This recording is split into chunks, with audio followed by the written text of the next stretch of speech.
পায়রায় 10 নম্বর এবং চট্টগ্রাম কক্সবাজারে 9 নম্বর মহাবিপদ সংকেত জারি করেছে আবহাওয়া বিভাগ। এই মুহূর্তে আবহাওয়া অফিসে ব্রিফ চলছে, আমরা সরাসরি চলে যাচ্ছি সেখানে। তার পরিবর্তে 10 নম্বর মহাবিপদ সংকেত, আমি আবার বলছি 10 নম্বর মহাবিপদ সংকেত দেখাতে বলা হয়েছে। উপকূলীয় জেলা খুলনা, সাতক্ষীরা, বাগেরহাট, পিরোজপুর, ঝালকাঠি, বরগুনা, বরিশাল, ভোলা, পটুয়াখালী এবং তাদের অদূরবর্তী দ্বীপ ও চরসমূহ 10 নম্বর মহাবিপদ সংকেতের আওতায় থাকবে। কক্সবাজার ও চট্টগ্রাম সমুদ্র বন্দরকে 6 নম্বর বিপদ সংকেত নামিয়ে তার পরিবর্তে 9 নম্বর মহাবিপদ সংকেত, আমি আবার বলছি 9 নম্বর মহাবিপদ সংকেত দেখিয়ে যেতে বলা হয়েছে। উপকূলীয় জেলা চট্টগ্রাম, কক্সবাজার, ফেনী, কুমিল্লা, নোয়াখালী, লক্ষ্মীপুর, চাঁদপুর এবং তাদের অদূরবর্তী দ্বীপ ও চরসমূহ 9 নম্বর মহাবিপদ সংকেতের আওতায় থাকবে।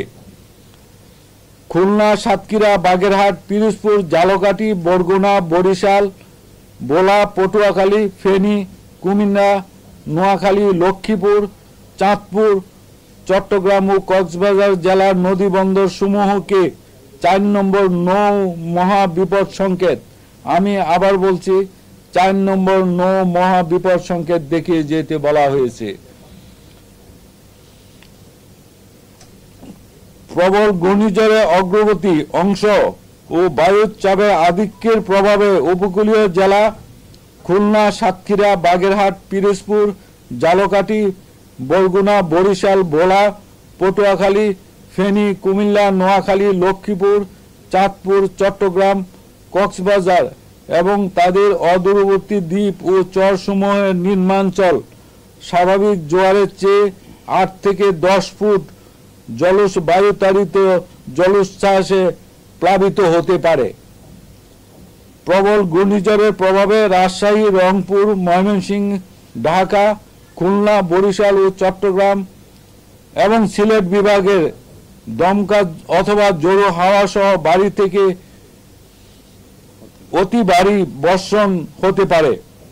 অতি ভারী বর্ষণের প্রভাবে কক্সবাজার, বান্দরবান, রাঙ্গামাটি, খাগড়াছড়ি ও চট্টগ্রামের পাহাড়ি অঞ্চলে কোথাও কোথাও ভূমিধস হতে পারে। উত্তর বঙ্গোপসাগর ও গভীর সাগরে অবস্থানরত সকল মাছ ধরার নৌকা ও ট্রলার সমূহকে পরবর্তী নির্দেশ না দেওয়া পর্যন্ত নিরাপদ আশ্রয়ে থাকতে বলা হয়েছে। এই ছিল আজকে আমাদের 10 নম্বর আবহাওয়ার বিশেষ বিজ্ঞপ্তির প্রবল ঘূর্ণিঝড় নিয়ে সর্বশেষ অবস্থা। ঘূর্ণিঝড় রিমালের সবশেষ অবস্থা নিয়ে ব্রিফিং চলছে আবহাওয়া অফিসে, আমরা এতক্ষণ সরাসরি ছিলাম সেখানে।